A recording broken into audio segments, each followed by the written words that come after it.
se não era aquele caminho, qual caminho então? A pergunta óbvia depois que você descobre o quão importante é estabelecer metas para sua vida é: ok, então como é que eu descubro o que eu realmente quero? Pode parecer besteira e até muitas pessoas podem dizer: como é que você não sabe o que você quer? Mas a verdade é que para muitos de nós é realmente muito difícil responder essa pergunta. Isso porque muitas vezes na vida você se vê perseguindo objetivos que outras pessoas te convenceram de que você deveria perseguir. Aquilo que os seus pais te disseram que você deveria seguir por ser mais garantido e pagar as contas. O que seus amigos te convenceram que seria massa conseguir por ter o potencial na escalada do status social. E até o que o seu personagem favorito de desenho animado te convenceu que seria maravilhoso, isso quando você tinha, 6 anos de idade. E muito dessa influência que você recebeu e que você recebe todos os dias, você provavelmente nem se dá conta. Há alguns anos atrás, quando eu ainda morava no Brasil, eu me via extremamente cansada. O que não seria surpresa para alguém que desde criança foi forçada a viver no modo de sobrevivência. Mas eu acho que esse esgotamento meu, ele tinha muitos outros motivos. Eu acho que o principal deles é que eu vivia na tal da rodinha do hamster. Eu realmente acreditava que o que eu precisava fazer para conseguir aquilo que eu queria na vida era estudar cada vez mais, trabalhar cada vez mais, me matar cada vez mais. E eu tinha zero noção da diferença entre quantidade e qualidade. E o pior de tudo, eu estava indo na direção errada. Então do que adianta se você tá correndo, se você tá indo na direção errada? Só que, detalhe, eu, assim como muita gente, eu não sabia que eu tava indo na direção errada. O que acontecia comigo é que não importava o quanto eu realizasse, eu não ficava satisfeita, porque eu estava seguindo uma coisa que me convenceram que eu deveria seguir, mas não era exatamente aquilo que eu queria. E, mais uma vez, eu não me dava conta disso. Foi quando, aos 20 e poucos anos de idade, eu fui parar na emergência pela primeira vez. E eu falo a primeira vez porque teve outras vezes. Então, eu fui parar na emergência porque eu pensei que eu estivesse tendo um ataque do coração, quando, na verdade, eu estava tendo uma crise de ansiedade. E aquela, infelizmente, foi a primeira de muitas. Eu tenho esse amigo muito querido lá de Israel, que na época ele estava morando num bairro vizinho ao meu, no Rio de Janeiro. Então, esse meu amigo, ele foi lá me buscar no hospital. Quando eu falei pra ele que eu tava no hospital porque eu tinha tido um ataque de ansiedade, ele me falou que o pai dele costumava dizer que a ansiedade é o mal de quem não vive no presente e está perdido na vida. Eu confesso que quando ele falou isso, a princípio eu me senti até um pouco ofendida. Eu sempre fui a pessoa mais obstinada que eu conhecia na vida. Sério, gente, pensa numa pessoa que sempre correu atrás daquilo que queria. Por isso que quando ele falou que a ansiedade é o mal de quem tá perdido na vida, aquilo me ofendeu, porque eu não me considerava uma pessoa perdida, eu achava que eu sabia exatamente aquilo que eu queria. Aí esse meu amigo continuou explicando que estar perdido significa que às vezes a mente da gente acredita numa coisa, mas o coração não concorda. Então a gente tende a seguir o que a mente da gente está dizendo, seguindo o caminho que a mente da gente está dizendo pra gente seguir, e o coração fica gritando, dizendo que a gente está indo pelo caminho errado, fazendo a gente se sentir sozinho e sem propósito. Foi naquele momento que eu comecei a me perguntar se era aquele caminho que eu realmente deveria seguir. E se não era aquele caminho, qual caminho então? Se você me perguntasse naquela época, eu não sabia nem do que eu gostava, eu não sabia de nada. Eu tinha me programado a seguir um determinado caminho e eu não conseguia ver mais nada além daquilo ali. E quando eu comecei a pensar a respeito, foi quando eu descobri o quão difícil é de você responder essa pergunta. Qual caminho que eu deveria seguir? O que eu realmente quero? E nesse vídeo eu compartilho com você alguns exercícios que me ajudaram muito nesse processo e que podem te ajudar também a responder essa pergunta. Parar de desperdiçar tempo e energia e entrar no caminho certo para você. Calibrando a sua bússola. Isso acontece com qualquer pergunta. Quanto mais você puder diversificar as suas vias de ataque, melhor é a sua resposta final. Ou seja, quanto mais opções você tiver para analisar, melhor vai ser quando você puder juntar tudo. O primeiro passo aqui é você gerar uma lista de metas para escolher. Antes de você decidir o que você vai escolher, liste tudo que vier à sua mente. E nisso eu quero dizer todas as suas possibilidades. A definição de metas é a sua oportunidade de escrever a sua própria história. Então, nesse passo aqui, se permita pensar grande. E nisso você deixa de lado toda a sua noção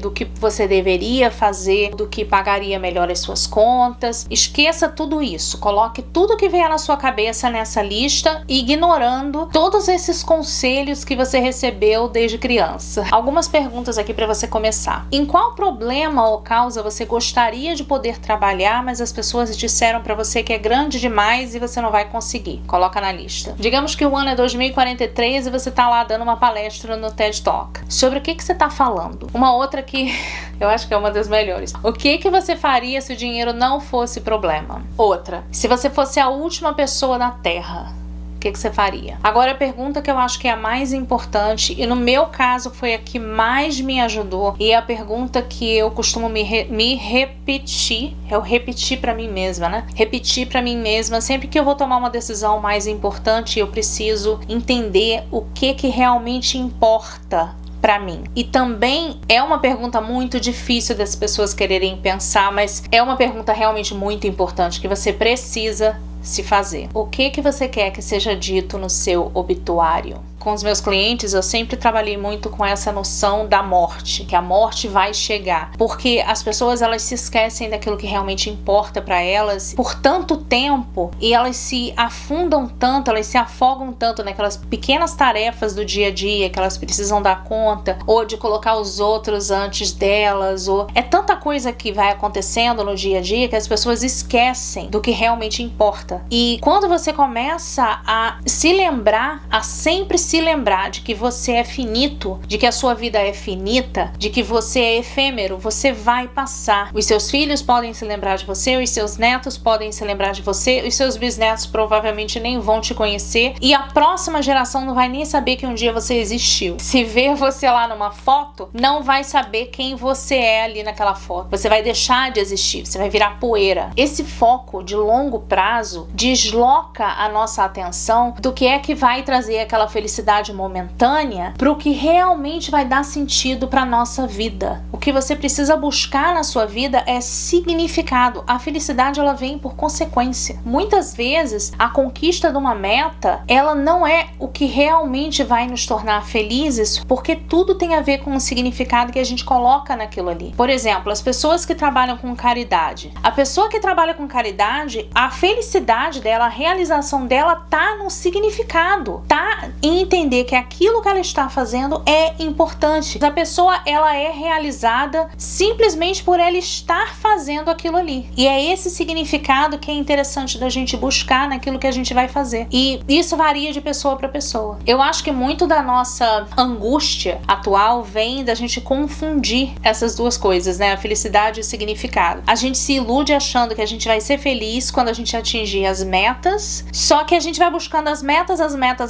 e a gente esquece de buscar o significado aqui no caminho. A gente perde ele pelo caminho. E aí mesmo quando a gente atinge aquela meta que a gente tinha, a gente não consegue estar satisfeito e nem sabe por quê. Mas é porque a gente perdeu o significado ali pelo caminho. Então, aproveitando aí o ensejo, aproveitando essa coisa de você sempre focar na busca em si, no significado, em vez de simplesmente atingir aquela meta, eu te convido a sempre se perguntar o seguinte: o que eu nunca me arrependeria de tentar, mesmo se eu falhasse? Depois de você responder essa pergunta, e eu aconselho todas essas perguntas que eu tô falando pra você se fazer, você responder, escreve, gente, porque quando você escreve, eu fico falando sempre isso, quando você escreve, você tira daqui e põe aqui, fica mais fácil de você visualizar. Depois você tem alguma coisa pra você acessar, te lembra daquilo que você tá pensando, porque senão a gente tem uma vida tão ocupada que aquilo ali vai se perdendo na nossa rotina, e a gente quando vê, já se passaram 5, 10 anos e a gente acabou não saindo do lugar. Então escreva. E aí depois que você fizer esse exercício, depois que você escrever a resposta para essa pergunta, imagine como seria o seu dia ideal. O que você gostaria de fazer no seu dia ideal? Como você quer gastar o seu tempo? Com quem você quer gastar o seu tempo? Onde você quer gastar o seu tempo? E uma coisa muito legal é, depois que você fizer esse seu dia ideal, busque desse dia ideal que você criou. O que você já pode começar a fazer fazer agora. O que decidir ideal, você já pode colocar em prática agora na tua vida. Mesmo que a maioria das coisas você não consiga fazer agora. Por exemplo, se no seu dia ideal você pensa assim, eu vou acordar a tal hora. Tem gente que insiste nessa coisa de acordar muito cedo, né? Mas se isso é uma coisa que você quer fazer, você pode fazer. Meu dia ideal é eu acordar às 6 da manhã, e aí eu vou treinar, e aí eu vou, sei lá, fazer tal coisa. O que daqui que dá pra você fazer? Dá pra você acordar às 6 da manhã? Ok, começa acordando às 6 da manhã. Não fique esperando você ter o pacote completo pra você começar a viver aquilo ali. Já vai fazendo. Pra mudar a trajetória da sua vida, comprometa-se a dar um pequeno passo na direção do seu dia ideal todos os dias a partir de agora. E antes da gente continuar, eu te convido a se inscrever aqui no canal. Se você estiver gostando, se você gosta desse tipo de conteúdo, se inscreva no canal, seja muito bem-vindo. E se você estiver gostando, dá um like também e vamos continuar para o vídeo. O tempo é o equalizador final? Não importa quem você é, todo mundo tem as mesmas 24 horas num dia. Você já ouviu isso, com certeza, né? Relaxa que aqui eu não vou começar aquela conversinha desses coaches de enriquecimento rápido por um passe de mágica que ignoram completamente o fator dinheiro quando eles falam que você tem as mesmas 24 horas do, sei lá, do Elon Musk. A intenção aqui é fazer você pensar de acordo com a sua realidade, não comparar você com o outro. Então responda assim mesmo. Para onde estão indo as suas 24 horas? Quão intencional você está sendo com o seu tempo? Você está ao menos planejando a sua próxima semana, o seu próximo mês, talvez até o seu próximo dia? Eu tô te falando isso aqui nesse vídeo em que eu tô tentando descobrir o que você realmente quer da sua vida, porque uma das desculpas que eu mais ouço as pessoas dando é que a vida delas é tão ocupada, elas têm tanta coisa para fazer no seu dia que elas não têm tempo nem para parar para pensar no que elas realmente deveriam estar fazendo ou gostariam de estar fazendo. Agora, o que muitos que ensinam o tal gerenciamento de tempo e produtividade não te contam. Assim como a sua mãe te dizia que para comprar um brinquedo novo você tinha que escolher um outro brinquedo para doar, para você colocar uma coisa nova na sua rotina, você tem que escolher o que você vai tirar, já que a sua rotina é tão ocupada. E para fazer isso, você realmente vai ter que parar um pouco e refletir sobre quais são as atividades do seu dia de alto valor e as de baixo valor de acordo com aquilo que é importante para você. Não para ele, não para ela, não para o seu chefe, não para seu marido ou esposa ou quem for da tua vida. Para você. Será que você realmente precisa gastar o tempo que você está gastando assistindo série no Netflix, novela, futebol, noticiário que não serve para merda nenhuma, só serve para estressar a gente? Será que você precisa gastar o tempo que você está gastando com isso? Aí, quando eu falo isso, eu sempre ouço: ah, mas eu preciso de um tempo pra relaxar quando eu chego do trabalho, eu tô muito cansado, eu trabalho pra caramba, eu tenho direito. Sim, se você ver meus vídeos, você deve saber que eu defendo que a gente precisa de um tempo para relaxar e que a gente não tem que gastar todas as 24 horas do dia fazendo coisas produtivas, que a gente precisa pausar, a gente precisa relaxar, a gente precisa de um tempo. A questão aqui é, você precisa começar a se perguntar se é realmente isso que realmente te faz relaxar, como eu falei lá do noticiário. Se isso realmente te faz relaxar, se é isso que você realmente precisa, se é isso que te faz bem, te preenche, que caminha ali de lado a lado, não de lado a lado, que caminha lado a lado com seus valores e com aquilo que você quer pra sua vida. Esse tempo que você tá gastando aí com a televisão é exatamente aquele tempo que você diz que não tem pra fazer alguma coisa que realmente melhore a sua vida. E aqui eu tô me referindo até a um hobby. Não é só o hobby também, às vezes aprender aquele idioma que você gostaria de aprender, mas que você acabou não aprendendo porque disseram pra você que não daria dinheiro falar aquela língua. Ou até começar a se preparar pra seguir uma nova carreira. Ou aquele projeto que você diz que não tem tempo, que você gostaria muito de fazer e que preencheria o seu coração, que te daria alegria. Você tá abrindo mão de tudo isso pra ficar na frente de uma caixa iluminada. Quando você para de desperdiçar tanto tempo e energia com coisas que não têm valor, mas que você tem feito no automático, porque parece que todo mundo ao seu redor faz, você aí cria bolsões de tempo que você pode usar para se dedicar àquelas atividades que antes você achava que não teria tempo, que realmente importam para você, e nisso de você se dedicar a essas coisas sem muito interesse em ter aquele retorno, você tá abrindo as possibilidades até para que você consiga enxergar melhor e descobrir dentro disso aí o que realmente você gostaria de fazer. É importante você definir o que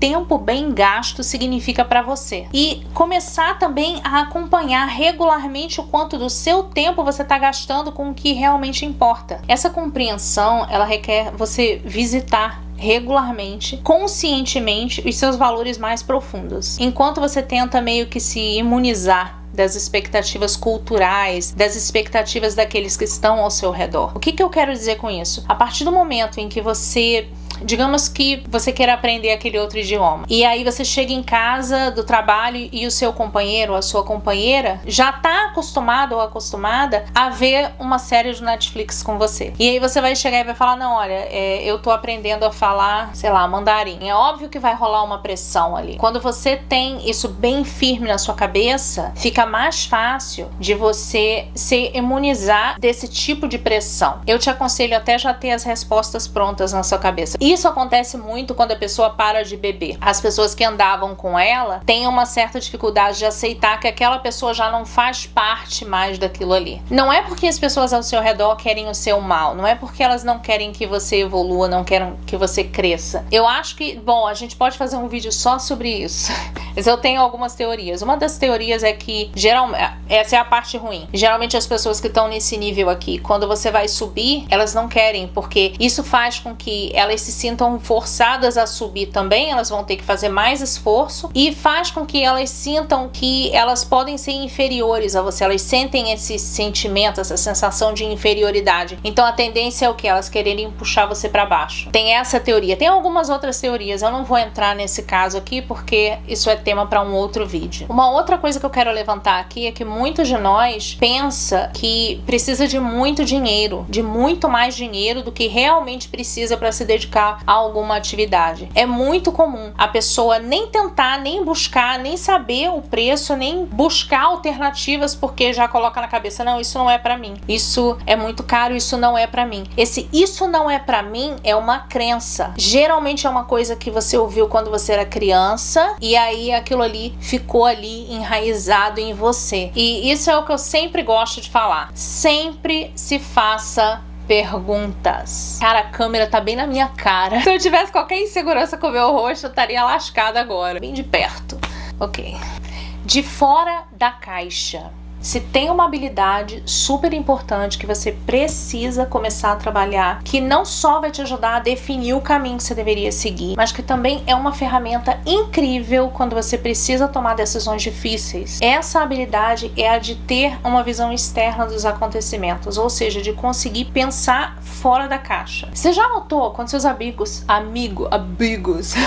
você já notou quando seus amigos brigam? Aí você tá fora da briga, né? Pra você é muito mais fácil de entender o que está acontecendo, de ver as alternativas, de ver quais são os próximos passos que eles deveriam dar. Você já percebeu isso? Isso é porque você tá fora daquela caixa, você tá fora daquela situação. Quando você não se envolve, quando você tá fora da situação, fica mais fácil de você entender o que tá passando. Por isso que às vezes é muito mais fácil a gente resolver os problemas dos outros do que os nossos. Tem muitas pessoas que gostam de fazer isso, que elas se perdem nisso. Elas esquecem aqui os problemas delas e vão tentar resolver os problemas dos outros. Por quê? Porque os problemas delas são mais dolorosos, enquanto que os problemas dos outros não machucam. Então para elas é mais fácil. Aí elas dão uma desculpa de que elas não resolvem aqui os problemas delas porque elas estavam resolvendo os problemas dos outros, quando na verdade elas estavam fugindo dos problemas delas. É muito comum a gente ter dificuldade de sair das nossas próprias experiências e nos vermos de maneira mais objetiva, ou vermos a situação na qual a gente está está inserido de maneira mais objetiva, de maneira mais fria. Para pra pensar, a sua vida, ela é toda de acordo com a lente que você coloca para fazer a interpretação dessa narrativa. Então tudo vai depender da maneira como você vê as coisas. É assim que a sua vida vai ser para você. E onde se encaixa isso aqui no nosso tema? Muitas pessoas têm muita dificuldade de entender o que elas realmente querem, porque elas estão vendo a realidade delas de uma maneira negativa. Eu vou ajeitar o microfone aqui. Eu nem sei se vai dar o barulho para vocês, mas ok. Muitas vezes, a lente que você está usando para ver a sua realidade é uma lente muito negativa, muito pessimista. Então a tendência é o quê? É você começar a achar que você tem menos possibilidade do que você realmente tem. Tem alguns exercícios que você pode fazer que podem te ajudar a mudar essa lente, a ver a sua própria realidade de outra maneira, para você sair dessa caixa. Um desses exercícios é você fingir que você é o protagonista do romance que você está lendo. Como que você contaria essa história? Ou seja, como você contaria a história da tua vida, da tua realidade, se você não estivesse lá dentro? O segundo exercício eu acho que é até legal.